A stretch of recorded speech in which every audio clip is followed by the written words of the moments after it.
आप लोगों ने बिल्कुल सही देखा। इस रूल के पास होने के बाद वीज़ा और इकामा बनाने से पहले ये काम करना ज़रूरी होगा, वरना किसी का वीज़ा और इकामा नहीं लगेगा। तो क्या है ये रूल, इसको जानने के लिए इस वीडियो को कंप्लीट देखिए। अस्सलाम वालेकुम दोस्तों, मैं हूं असलम आलम और आप देख रहे हैं गल्फ़ एक्सपर्ट।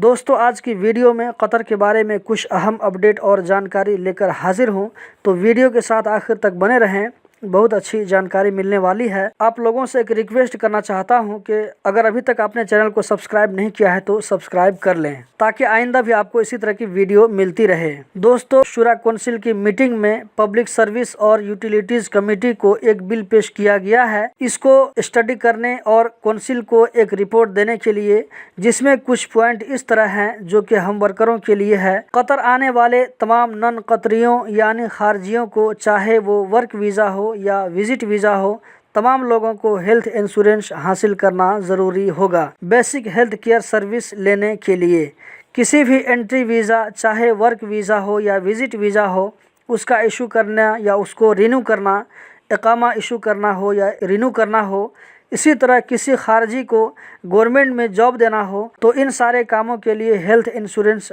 बनाना ज़रूरी होगा। बगैर हेल्थ इंश्योरेंस के इनमें से कोई भी काम नहीं होगा। वर्क वीज़ा हो या विजिट वीज़ा हो, कोई भी वीज़ा हो, इशू नहीं होगा यहाँ तक कि पहले हेल्थ इंश्योरेंस बनाया जाए।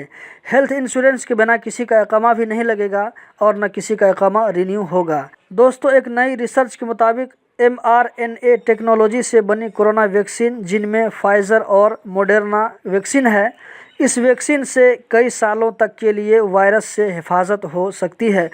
अब देखना यह है कि कतर में हेल्थ मिनिस्ट्री की तरफ से इसके बारे में कोई अपडेट आता है या नहीं। जैसे ही कोई अपडेट आएगा तो इंशाल्लाह हम आप लोगों को ज़रूर बताएंगे। मिनिस्ट्री ऑफ इंटीरियर ने अपने ट्विटर अकाउंट पर बताया है कि सिविल डिफेंस ने हमद पोर्ट पर अंडर कंस्ट्रक्शन गोदाम में लगी आग पर काबू पा लिया है। इसमें कोई जानी नुकसान नहीं हुआ है। मिनिस्ट्री ऑफ हेल्थ कतर ने कहा है कि कोविड-19 वैक्सीनेशन के स्टार्टिंग से लेकर अभी तक कतर में 5,10,000 डोज लोगों को मिल चुका है। अभी एक हफ्ता में 1 लाख से ऊपर डोज लोगों को दिया जा रहा है। इसका मतलब हुआ कि डेली 14,000 लोगों को वैक्सीन दी जा रही है।